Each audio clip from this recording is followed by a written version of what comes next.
Hey, this is Dueling Comedians. Every day during the month of Rocktober, Tony V and Laugh Track Larry, that's me, will sit down and talk about some of the greatest bands in rock history.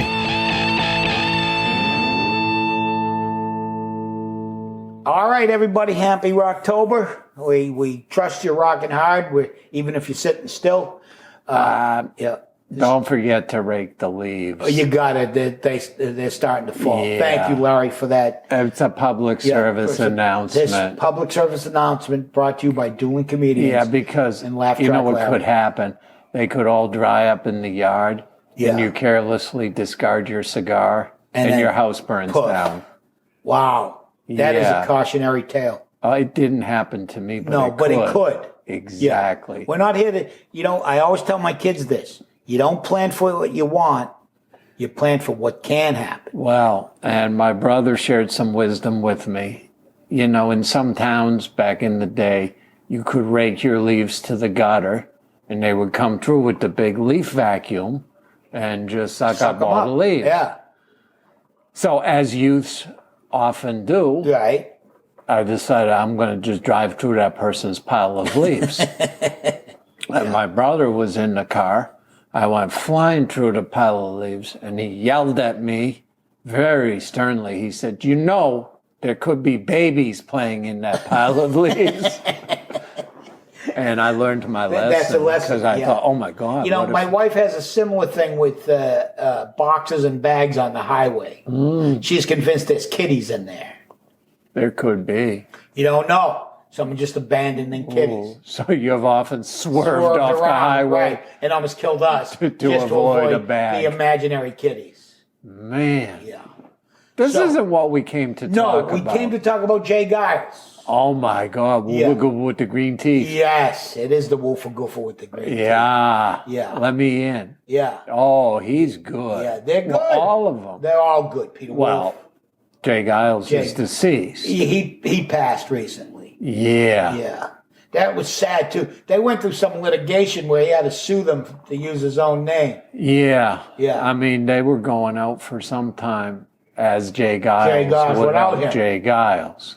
Again, artistic difference. There's always a difference somewhere. Yeah. But, they still play sometimes as Jay Geils, sometimes as Peter Wolf and the Midnight Travelers. Yeah. It appears to be the same lineup, although Magic Dick will join it. Right. But I think it's always Duke Levine on guitar. Yeah. And it's interesting in that he's a better guitarist than Jay Geils was. Oh, yeah. And Jay Geils, I mean, when he went out on his own, it was more jazzy that he liked. More standard than jazz. But back in the day in Boston, there's no one bigger or better. No. And they felt like our band. Absolutely. They had a modicum of success nationally. I think they were big in Detroit. Yeah. They'd sing Detroit Breakdown, Motor City Shakedown. Sure. All the time. Of course, House Party was an anthem Ain't in nothing my but a house party. misspent youth. Yeah, of course. And as a stage presence, Peter Wolf is phenomenal. I've never seen a man who could hop better. No, and he tells a good story. And he does, yeah. He really His intros are always great. Always great. Yeah, I think he's one of those guys that never quite got the fame, but he's respected by other musicians. Yeah, as I say, he always shows up at Springsteen concerts. And other places. On his solo stuff, Mick Jagger, Keith Rich, everybody shows up to play on his... some people never rise to superstardom, but they have the respect of their peers. I think I'd rather have the money. Yeah, money's way better. As you age, you realize fame's nice, but money's better. Some people say money changes everything. That wasn't the Jay Geils. No, I think it was Cyndi Lauper. Cyndi Lauper said that. Yeah, maybe we'll give her a day. Did she get a day? On the strength of that one song of hers that I really like. That ballady thing? The ballady thing. Yeah, I know the one you mean. The one I mean. Not the girl one. No. It's Time. Yeah. Yeah. Time after time. After time. I really like that song. It's an awesome little song, but it's not rocking. No, like it's the ballad. Geils Band. Yeah. But, she was a fan of professional wrestling, so you have to give her... And there was that whole crazy stuff about Lou Albano being her father or some nonsense, but I don't know how that was resolved. Paternity suit, I don't know. But, that's the crazy world of rock. You never know what you're going to hear or what's the truth. No. The best Geils I ever saw was at the Boston Garden. At the Garden.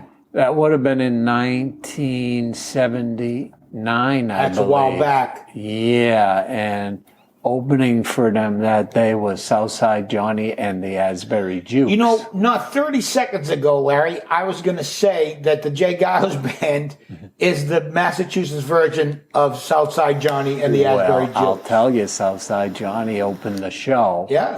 But you don't want to open a show for J. Geils in those days. Not in Boston. Nobody had any interest. They just want Geils on the stage. Sure, yeah. Magic Dick playing Whamma Jamma. Jamma. Oh, there's nothing better. Oh, it's phenomenal. No, Whamma Jamma, that's a unique situation. And it's interesting, because they started really hardcore blues, First I Look at the Purse was one of their big songs. Yeah. And then it all fell apart when the Angel became the centerfold. My wife's kryptonite. She hates that song with a passion. And Freeze Frame. Freeze Frame. I mean, those were probably their two biggest hits and two of their crappiest songs. Always the way. When somebody needs, a castle payment, they write a hit, and it's usually the shittiest song. Here's a little Magic Dick piece of trivia. His favorite sandwich in the world?